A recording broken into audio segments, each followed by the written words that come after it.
देश का मिजाज ईस्ट। लेट्स माइक देश का मिजाज और खबरें ईस्ट से। पश्चिम बंगाल के मुर्शिदाबाद में टीएमसी से निलंबित विधायक हुमायूं कबीर द्वारा बेलडांगा के जिस प्लॉट पर बाबरी मस्जिद की नींव रखवाई गई है, वहां जुम्मे की पहली नमाज में हजारों की भीड़ उमड़ी। नमाज बाद वहीं लोगों को दावत का इंतजाम भी किया गया। करीब 1000 लोगों के लिए खाना बनाया गया। गौरतलब है कि 6 दिसंबर को कबीर ने बेलडांगा में बाबरी मस्जिद की नींव रखी है। इस दौरान उनके सैकड़ों समर्थकों की भीड़ वहां जुटी। पश्चिमी बंगाल के विपक्ष के नेता शुवेंदु अधिकारी ने कहा, बंगाल में नजरबंदी शिविरों की कोई जरूरत नहीं होगी। हम बांग्लादेशी मुस्लिम घुसपैठियों को खदेड़ देंगे। यहाँ हर भारतीय रह सकेगा, चाहे वह हिंदू हो या मुसलमान, लेकिन एक भी बांग्लादेशी मुसलमान यहाँ नहीं रह पाएगा। यहाँ नजरबंदी शिविरों की कोई जरूरत नहीं है। झूठा, आप डिटेंशन कैंप का पिक्चर लगा दीजिए और बंगाल में डिटेंशन कैंप का कोई जरूरत नहीं होगा। बांग्लादेशी मुस्लिम घुसपैठिया को हम लोग भगा देगा। डिटेंशन कैंप का जरूरत नहीं होगा। हर इंडियन यहाँ रहेगा, वो हिंदू से हो सकता है, मुसलमान हो सकता है, लेकिन बांग्लादेशी मुसलमान एक भी नहीं रहेगा। और डिटेंशन कैंप का कोई जरूरत नहीं है। जिस रास्ता से आया था उस रास्ता से हम लोग निकल देगा। लेट्स माइक देश का मिजाज ईस्ट।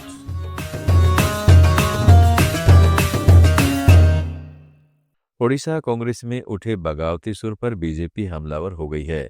कांग्रेस वरिष्ठ नेता मोहम्मद मुकीम ने सोनिया गांधी को लिखे पत्र के बाद बीजेपी ने दावा किया है कि पार्टी में टीम राहुल बनाम टीम प्रियंका की जंग खुलकर सामने आ चुकी है।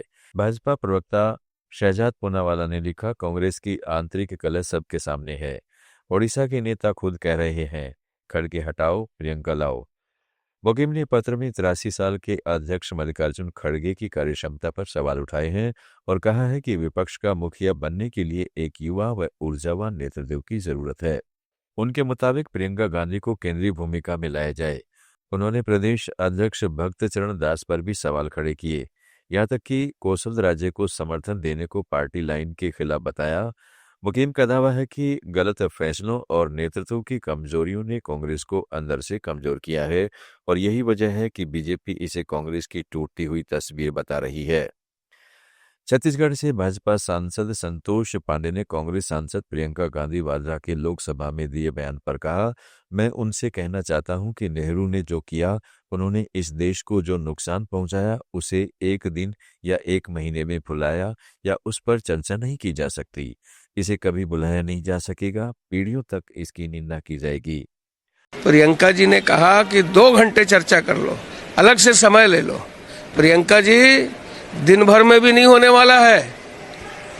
1 महीने में भी नेहरू ने जो कुकृत्य किया है, जो इस देश का अहित किया है, वो होने वाला नहीं है। ये जीवन भर आने वाली पीढ़ी भी उनको कोसते।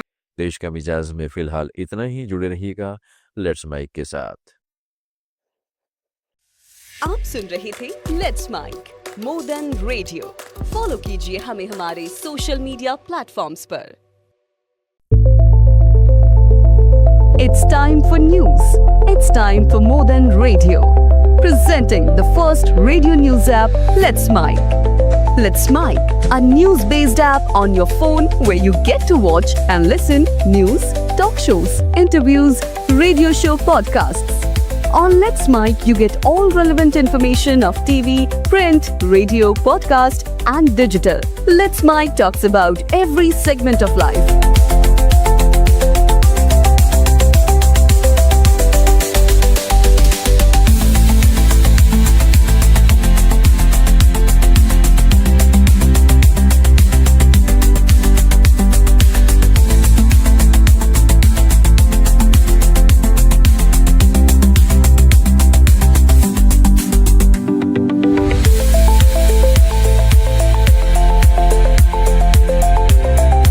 Download the app now from Play Store. Available both on Android and iOS mobile phones. Follow us on YouTube, Instagram, Twitter, LinkedIn, Facebook, Telegram, WhatsApp, Snapchat. Let's talk, let's connect, and let's mic.